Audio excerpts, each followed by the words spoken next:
La sesión de primera introductoria la semana pasada. Chicos, entonces, como les dije la semana pasada y como también el profesor Bertolotto se los ha comentado, es de suma importancia que vean los videos. Entonces, el primer video para la semana 1 y 2 lo subió la jefe de práctica Fiorella Galván, ¿de acuerdo? Entonces, la idea de esas sesiones y también las de clase con el profesor es un poco que ustedes hayan visto previamente el video y comentemos y discutamos respecto de las dudas que les surjan, tanto para ustedes, mejor dicho, las dudas que tengan ustedes, tanto para el video como cualquier otro comentario respecto a lo que puedan haber leído en la clase o algún comentario de repente que proactivamente hayan investigado sobre el tema. Entonces, nada, como saben, ese es un foro de discusión. A ver, doy la palabra a quien quiera comenzar con las primeras dudas o comentarios que hayan surgido que de repente no hayan entendido muy bien del video para poder debatirlas con ustedes y aclarar todas las dudas. ¿Algún voluntario que quisiera comenzar o comentar algo respecto al video de la sesión que está colgado en Paideia?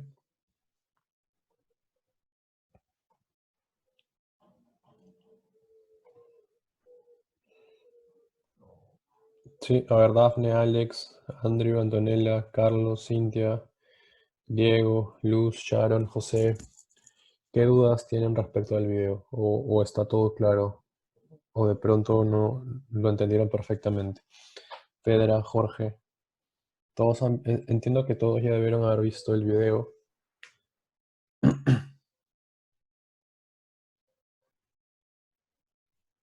¿Sí?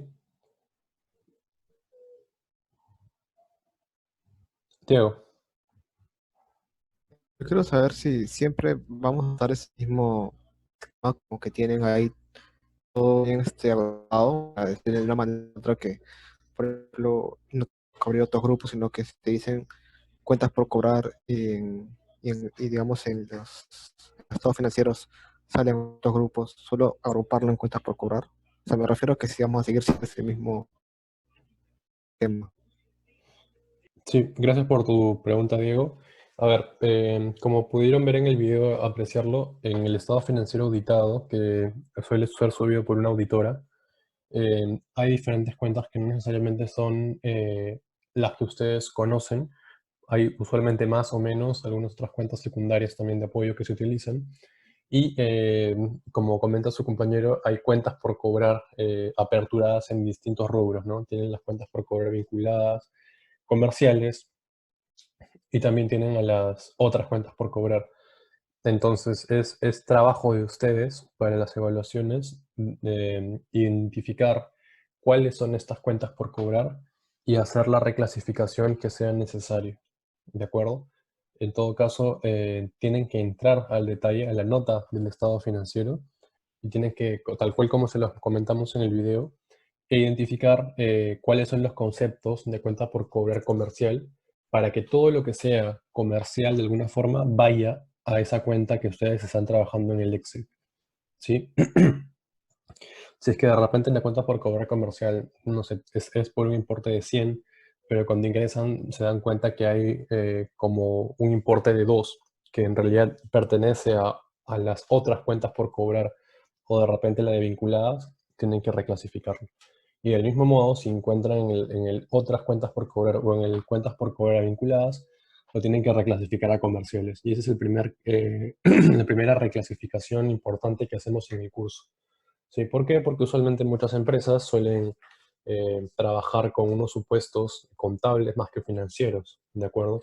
Recuerden que estos estados financieros son hechos por una empresa auditora y no por un analista financiero, digamos, sino más que todo por contadores.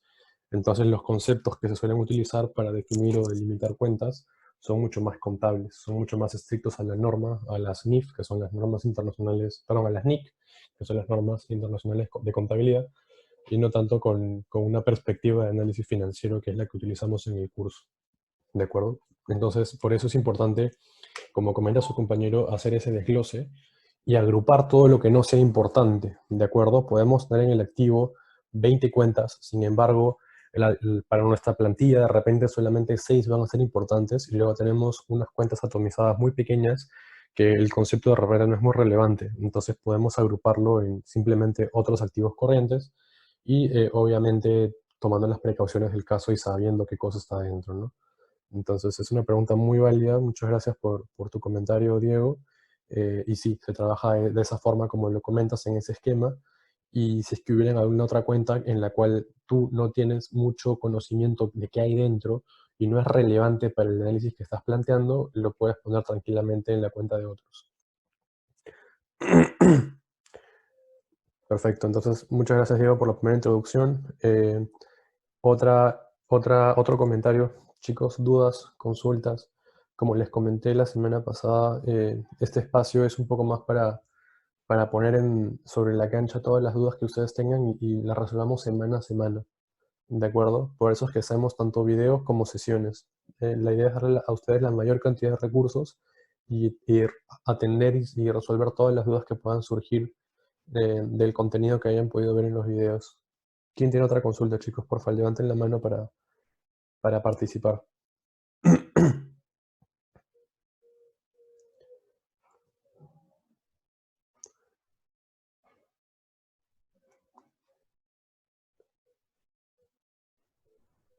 ¿Nadie tiene más preguntas, chicos? A ver, José. Hola, ¿qué tal? Tengo una consulta. Lo que pasa es que quería saber si es que las cuentas que están ahí son las únicas con las que vamos a trabajar. Es decir, en el video, la JP, habían cuentas dentro del activo corriente que no las consideré, los mandó a otros. Entonces, siempre vamos a trabajar con esas nada más que están ahí. Ya, gracias, José. Sí, es un poco lo que le comentaba a Diego. Siempre vamos a trabajar con, por lo menos estas cuentas que están aquí en el balance, en el metodizado que trabajamos, son las de cajón, digámoslo así. Dependiendo de la industria en donde estemos, tendremos que agregar o de repente quitar alguna que otra cuenta, ¿sí? Recuerden que una empresa industrial es muy diferente a una empresa de servicios, que a su vez es muy diferente a de repente una minera, que a su vez de repente es muy diferente a una empresa de energías. Entonces, dependiendo de la industria donde estemos, tendremos que condicionar nuestra plantilla y también entra un poco el criterio de ustedes para poder identificarlo, ¿de acuerdo? Por ejemplo, puede darse el caso de que tengamos una empresa industrial donde la cuenta IME obviamente va a ser una cuenta muy importante dentro del activo, pero de repente en una empresa de servicios, no sé, pónganse el caso que analicemos una empresa consultora, probablemente no tenga mucho inmueble, maquinaria o equipo. ¿Por qué? Porque se va a sentar servicios y no vende un bien procesado. Entonces, va a estar la cuenta, pero la cantidad de dinero reflejado dentro va a ser mucho menor. Entonces, es justamente tema de este curso el poder discernir entre cuál es la información relevante y cuál no es relevante, y cuál no es relevante. ¿De acuerdo? El metodizado les da a ustedes una plantilla inicial sobre la cual vamos a partir, pero ustedes son libres de modificarlo, agregar o quitar cualquier información que crean o no conveniente. ¿De acuerdo? Esa es la mecánica como lo trabajamos y es la mecánica que siempre debemos aplicar. Diego, ¿tienes una consulta? Sí, Mario, ¿tú crees que puedas como que hacer la práctica, al menos lo más importante, metodizado para ver cómo es? Perdón, Unas te escucho un poco entrecortado, creo que tu conexión va y viene. ya lo que pasa es que quería decir si es que podría ser como algo más práctico para ver cómo son los puntos más importantes del metodizado, para que entremos a la cancha, digamos, de este metodizado, que Ya, para algunos seguro se nos dificulta. de acuerdo, de acuerdo. Antes de pasar a lo que comenta Diego, quiero saber, porfa, levanten la mano todos los que hayan visto el video de la semana.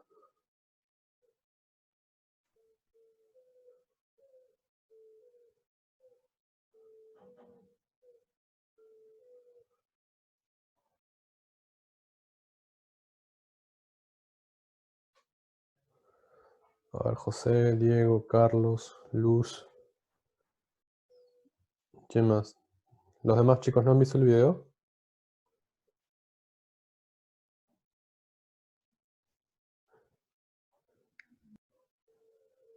A ver, solo han levantado la mano 4 chicos del total.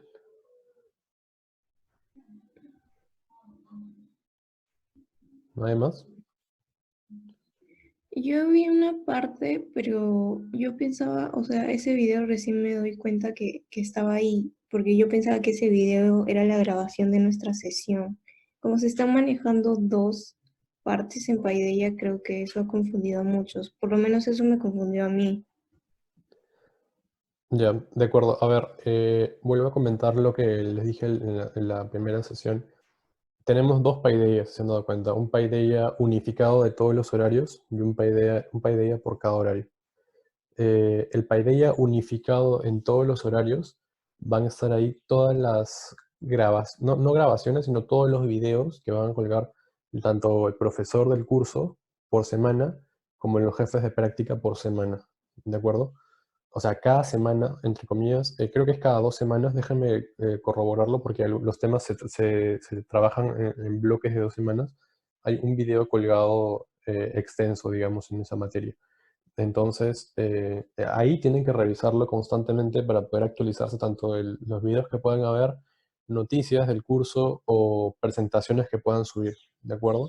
Y en el Paideia del horario, que es el que tiene la clave del curso y el horario, que es el 0671, tienen mejor dicho, tienen los enlaces directos para las videoconferencias, tanto del profesor Bertolotto como mías, y tienen por ahí algún material que hayamos trabajado o que de alguna forma lo estamos comunicando por el horario, ¿sí? Entonces tienen que estar pendientes de los dos Paideias. Ahora, ok, tomando el input de que solamente 4 personas han visto el video, vamos a desglosar un poco más el contenido, vamos a hacer un breve repaso, pero por favor para la siguiente semana es crucial que vean el video antes de entrar a la sesión, ¿de acuerdo? Porque si no se nos va a dificultar mucho seguir avanzando, ¿sí? A ver, entonces, si nadie más tiene preguntas, vamos a volver a hacer un mini repaso de esta plantilla. ¿Alguno tiene alguna otra pregunta antes de comenzar? Ya. ¿O alguien tiene otra pregunta, consulta, antes de volver a hacer el repaso? Sí, ¿cuál es la utilidad del otro horario? Que no ¿Perdón? sube nada, creo. ¿Cuál es la utilidad del otro horario? Ah, lo que pasa es que te refieres al Paideia. Sí, a la idea. Lo que pasa es que hay dos Paideias y la forma como se trabaja en dos Paideias es debido a que en un Paideia se centralizan por foros de consultas todas las consultas de cada horario. ¿Sí? Si ustedes quieren hacer consultas dentro del foro del profesor Bertolotto o a mí, lo tienen que realizar por el Paideia del horario. Y en el compartido es la información que se trabaja de manera transversal para todos los horarios. Es un poco porque en el otro Paideia ya se estaba llenando de comentarios entre secciones, entonces es muy complicado encontrar, por ejemplo, si tú tuvieras una pregunta, yo o el profesor Bertolotto, encontrar tu comentario dentro de todas las preguntas que pueden haber de otros horarios. Iba a ser un poco confuso y no íbamos a saber terminando quién tenía o no que contestarla para saber si era o no de nuestro horario. Entonces, ese es un poco el Pero, motivo por el cual se ha tomado esa decisión. sí lo entiendo, pero nadie especificó eso. O sea, ahorita tú nos dices recién, y nosotros siempre estamos de verdad viendo los dos horarios, y es un poco complicado. Si nos fijamos desde el principio que en el horario compartido están todos los videos, ahí sería más tranquilo, para que así el otro horario solo lo usemos para consultas. Ya, de acuerdo. Entiendo que el profesor Bertolotto, creo que en la semana 1 se los comentó, pero igual si no se los vuelve a comentar, en el Paideia sin la clave del horario, se cuelga la información de videos, la información de clases, todo lo relacionado a la sesión per se. Y en el horario del curso, en el Paideia del curso, va todo lo relacionado con el tema de consultas, foros, ¿sí?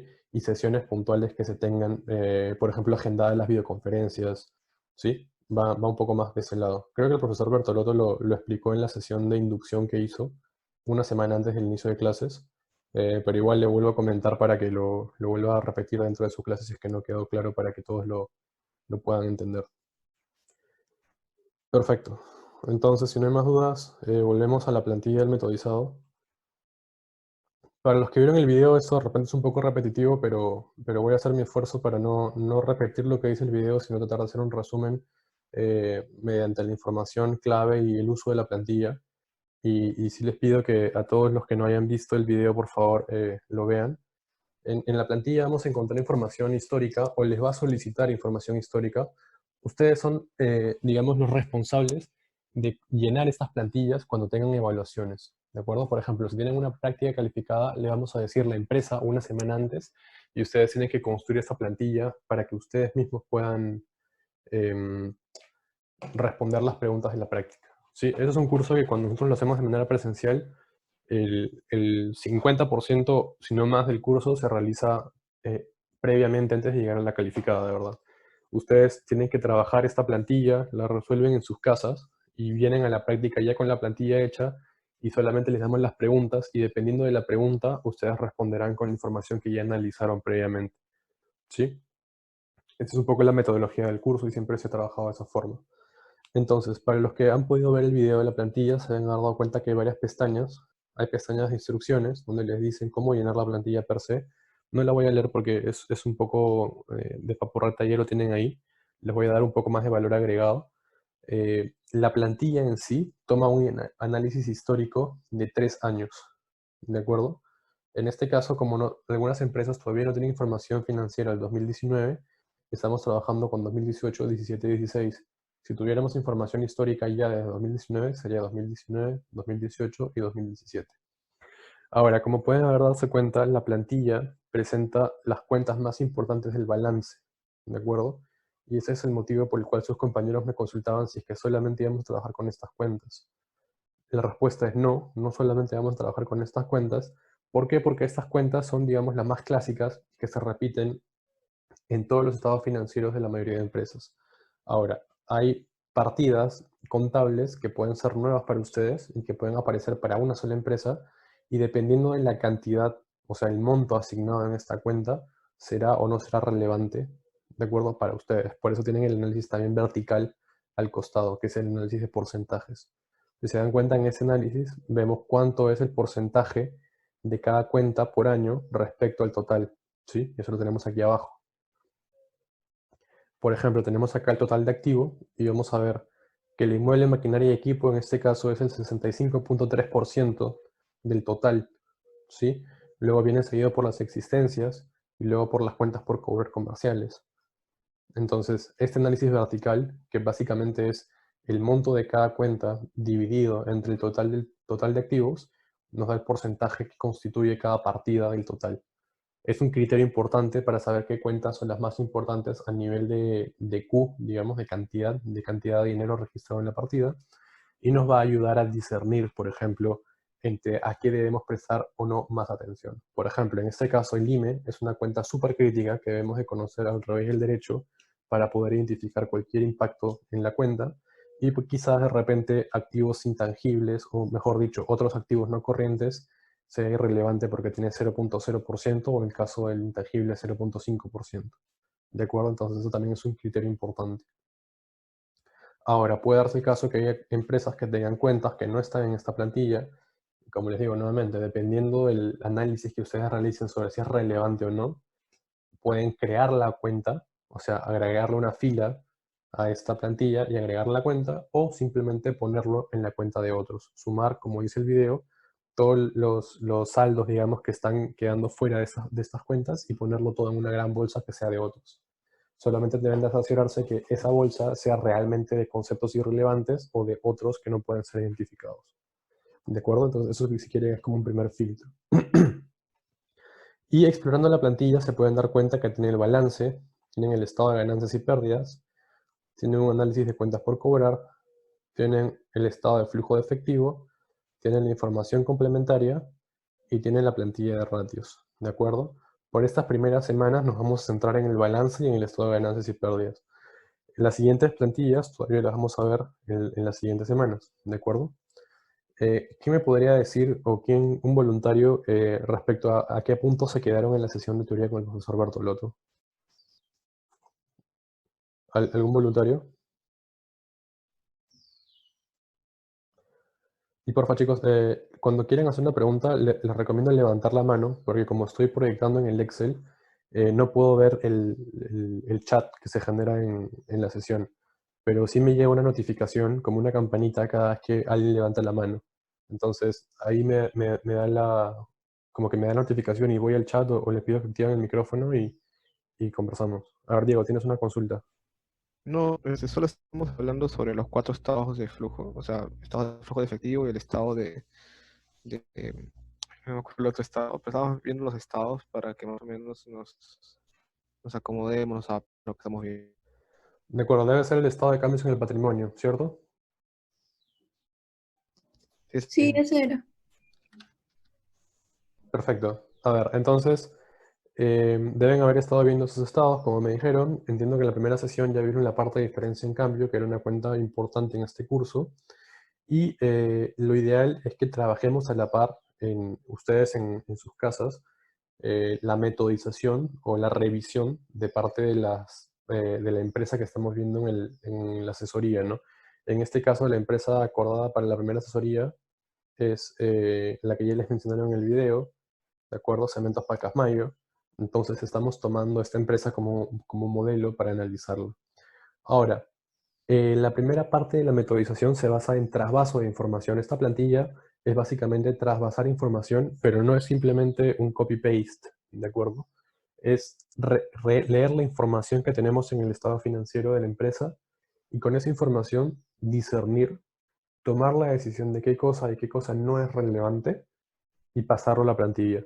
¿Y cómo vamos a hacer eso? Vamos a hacerlo entrando a las cuentas que consideremos críticas para poder ver si es que hay o no hay reclasificaciones importantes. ¿De acuerdo? Sé que el profesor les ha mencionado reclasificaciones importantes que se hacen en el balance general. ¿Alguien me podría repetir cuáles son? ¿Algún voluntario? Mm, yo podría decirte una. La primera era pasar de, por ejemplo, las que son cuentas comerciales relacionadas a cuentas comerciales. Ya, ¿y cuál es el criterio? Luciana, ¿cierto? Sí, ¿Y cuál es el criterio que utilizabas para pasar de una cuenta vinculada a una cuenta comercial? o sea, las cuentas comerciales que estén vinculadas en realidad son cuentas comerciales y se debe pasar porque lo que a nosotros nos importa no es como que a quién le pertenece, o sea, si es vinculado o es comercial, sino nos importa hacer un análisis de ello.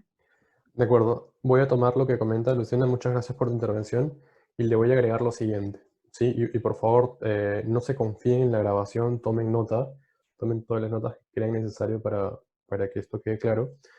Las cuentas por cobrar a vinculadas a criterios contables es distinto a un criterio financiero, ¿de acuerdo? Si tú te vas a un área de contabilidad ante una empresa o una auditora, ellos básicamente van a filtrar todas las operaciones que tenga la empresa auditada con sus vinculadas y no les va a interesar prácticamente cuál sea el motivo de la operación, o sea, si le vende algo que es del giro del negocio, si le vende un bien X, si le vende un activo, no le va a interesar y la va a clasificar como vinculada. Eso en la mayoría de los casos, ¿de acuerdo? Entonces, nuestro rol desde el punto de vista de financiamiento, de financiero, es necesario hacer un desglose de esas partidas para poder clasificarlas mediante criterios financieros. Entonces, por ejemplo, si es que digamos que la empresa Cementos Pacasmayo, o pongámosle una empresa ficticia para que sea más fácil de ustedes. Digamos que ustedes son dueños de una empresa que fabrica, no sé, postres, ¿de acuerdo? Y tienen una empresa vinculada que les vende, que es la distribuidora. O sea, ustedes le venden el postre a la distribuidora y la distribuidora le vende a un tercero, ¿sí? Al cliente final. Si tú tienes una relación con esa vinculada, porque ambos son parte del grupo, se denomina empresa vinculada. Ahora, o intercompañía. Ahora, si tú le vendes un producto que es parte de tu giro del negocio, a criterios contables puede ser utilizado para decir que es una cuenta por cobrar o cuenta por pagar a vinculadas. Pero si te das cuenta, realmente le estás vendiendo algo que es tu giro del negocio. O sea, tú produces postres, te dedicas a producir postres. Entonces, desde el punto de vista financiero, debe primar el giro del negocio más que la relación entre vinculado o no vinculado. ¿De acuerdo? Por ejemplo, nuevamente, y esto pasaba mucho en los primeros siglos, cuando veíamos este caso, veíamos el caso de supermercados peruanos, ¿sí? ¿Qué pasa? Digamos que supermercados peruanos es parte de una familia, no, o inventémonos cualquier supermercado, ¿sí? Para que sea más sencillo. Un supermercado tiene espacios pasando las cajas que alquila como stands de venta, ¿no es cierto? Han podido percatarse que hay una especie de mini tiendas o stands chiquitos que suelen ser alquilados a empresas de telefonía o a veces a joyería o etcétera. Ya, perfecto. Esos espacios usualmente suelen cobrarse alquileres por ese espacio, ¿de acuerdo? Digamos que se lo alquila una de la empresa también del grupo, una vinculada, no sé, Won a Banco Cencosud o lo que fuese a una vinculada, ¿sí? Ese alquiler, entre comillas, es como si fuera es un ingreso, o sea, es una venta, debería ir vinculada por criterio contable, ¿sí? Pero, ¿qué pasaba? Que los supermercados definían su giro del negocio como venta de comestibles, abarrotes, lo que fuese, y también decían que el alquiler en sus tiendas era parte del giro del negocio. Entonces, si es parte del giro del negocio, pese a que es a una vinculada, tiene que ser clasificado como comercial. ¿De acuerdo? Y ahí va un punto muy importante. Nosotros cuando analicemos esas empresas, siempre tenemos que darnos cuenta de cuál es el giro del negocio. Y cuando digo cuál es el giro del negocio, no me refiero a cuáles creen ustedes que es el giro del negocio, sino que la empresa ya tiene definido cuál es su giro del negocio. Y muchas veces no es solamente lo que ustedes creen. O sea, hay empresas que son conocidas que ustedes creen que se dedican a A, pero en realidad se dedican a A más B más C más D. Y todos esos criterios son válidos para clasificar en cuentas por cobrar comerciales por giro del negocio, ¿sí? Y eso lo vamos a ver, se lo voy a mostrar, cuando realicen la bajada de la información de la SMB, ¿de acuerdo? ¿Ya han visto algún estado financiero de SMB?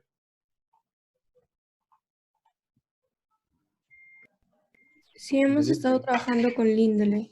Ya. A ver, todos abran su estado financiero de Lindley. En la primera parte les debería decir actividad económica, o busquen la palabra actividad económica.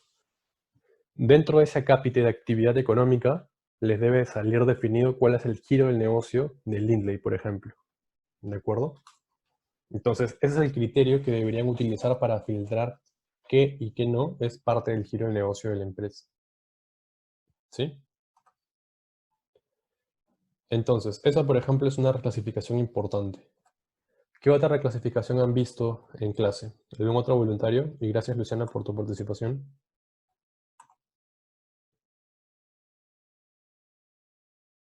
¿Alguien más se anima?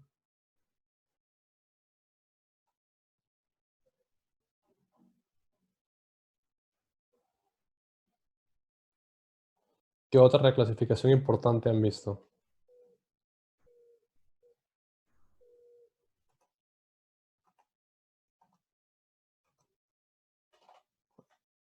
¿Algún otro voluntario? A ver, levanten la mano, chicos, si es que quieren intervenir.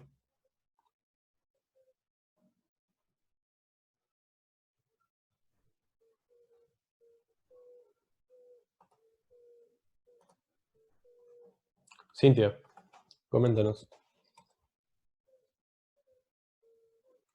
Bueno, yo recuerdo que habló sobre el factoring con proveedores, pero la verdad es que, bueno, eso te iba a preguntar al inicio de la clase, no recuerdo muy bien de dónde es que se saca, sé a lo que va, sé con lo que tiene que ver y sé que siempre tiene que estar como un pasivo financiero, pero la verdad es que no recuerdo muy bien cuál es ese cambio que se debe hacer.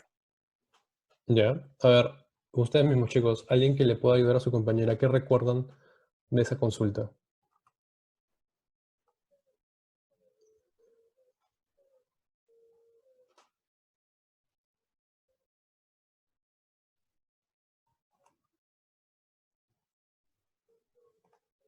Otro voluntario, chicos, a ver, ¿quién puede comentar algo de lo que ha dicho su compañera?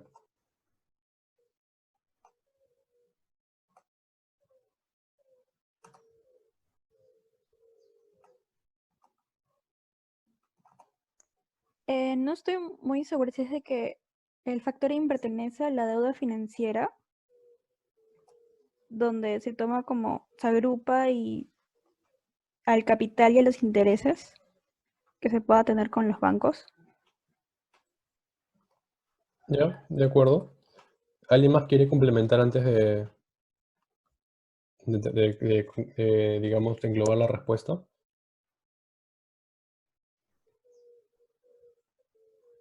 ¿Algún otro voluntario?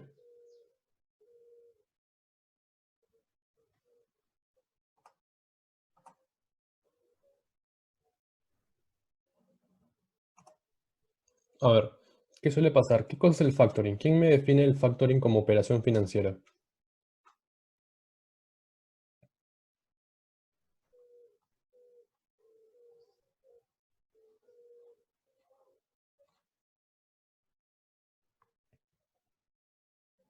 ¿Saben qué es el factoring, chicos? Sharon. No lo tengo muy claro en sí, pero lo que recuerdo es como es la generación de una deuda con un banco a partir de que un proveedor factura su boleta. Por ejemplo, había facturado la boleta que tenía con Lindley porque necesitaba el dinero en el momento y Lindley pagaba a sus proveedores 90 o 120 días después, por lo que Lindley había hecho como un trato con el banco para que en caso el proveedor necesitara antes el dinero, le pueda dar a lo que necesita y ya luego Lindley se hacía cargo de lo que son los intereses. Tal cual, muchas gracias por tu comentario, Sharon. Como comenta su compañera, a ver, cuando por ejemplo ustedes son una empresa, son dueños de la empresa, en este caso Lindley, ustedes van a pagarle a sus proveedores en un plazo específico. Digamos que el periodo promedio de pago sea 100 días. ¿Qué quiere decir eso? Que el proveedor le entrega la mercadería a ustedes, firman la factura y recién desde ese punto tienen que pasar 100 días para que ustedes le desembolsen y le paguen al proveedor. ¿Sí? Ahora, ¿qué pasa? El proveedor puede necesitar la plata en el día 10 de repente, o no puede esperar 100 días, solamente puede esperar 30 días, un mes. Entonces, existen productos financieros que se llaman factoring, que el banco va donde el proveedor y le cobra, ¿de acuerdo? Le cobra un interés financiero a cambio de que el proveedor le dé la factura al banco y el banco le da el dinero en el momento cero. Digamos que yo soy Lindley, le vendí a ustedes, perdón, ustedes me vendieron una materia prima por 1.000.000 de soles y le ponemos la factura, la cerramos y de acá a 100 días les voy a pagar yo 1.000.000 de soles. Pero ustedes necesitan la plata para de acá a 10 días porque tienen que pagar también una deuda. Entonces, ¿qué pasa? Ustedes van donde el banco y el banco les va a decir, ok, tienes esta factura de 1.000.000 que vas a cobrar en 100 días, te doy 800.000 soles hoy día y me la vendes. Te doy 800.000 soles hoy y me la vendes y te olvidas de tu factura. Entonces, ¿qué pasa? Les está descontando una parte por el hecho de darles el dinero el día de hoy. Entonces, en muchas empresas tienen convenios ya con los bancos para que cuando el proveedor haga eso, pase como una línea de crédito de esa empresa y se convierte de alguna forma en una deuda financiera para la empresa que tiene que pagar esa factura, ¿no es cierto? En este caso, Lindley. Entonces, lo que comentan sus compañeros es cierto y debe ser tratado dentro de la parte de pasivos como obligación financiera. ¿De acuerdo? Esa también es una reclasificación importante que muchas empresas hacen. ¿Qué otra reclasificación podríamos encontrar? En el estado de ganancias y pérdidas suele haber reclasificaciones importantes respecto a los gastos. ¿Por qué? A ver, y dejo la pregunta al aire para quien quiera contestarla. ¿Qué creen que le conviene a una empresa? ¿Pasar un gasto como gasto operativo o como gasto no operativo? Levanten la mano quien quiera participar. A ver, tenemos dos manos levantadas. ¿Quiénes tenemos? A Sharon y a Luciana. A ver, Sharon, tú comienza. Creo que se había quedado levantado de la vez anterior. Ya, no te preocupes, Sharon. Luciana, entonces. A mí me parece que le conviene más pasarlo como gasto operativo, ¿Por qué? porque, o sea, es parte del giro del negocio, o sea, como es operativo, tiene por qué, pero si es otros, como que no le conviene, porque en los otros, como que la gente podría decir, pero ¿por qué gastas tantos en otros gastos? Ya, de acuerdo.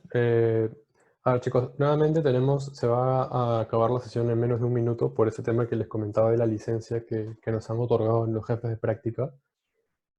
Voy a generar nuevamente la sesión y se les voy a poner el enlace en el Paideia del horario, para que puedan entrar y igual se las voy a mandar nuevamente por correo. Sí, es un tema de licencia que nos explicó ya la facultad que para los jefes de práctica solamente está ocurriendo esta limitación. ¿Sí? Estamos viendo cómo tratar de solucionarlo si cambiamos una plataforma, pero por el momento estamos con esta limitación en Paideia donde tenemos que volver a generar otra sesión cada 40 minutos. Entonces esta se va a acabar ahorita y nos volvemos a conectar en 10 segundos que les envío, que me toman hacer el nuevo enlace. ¿Sí?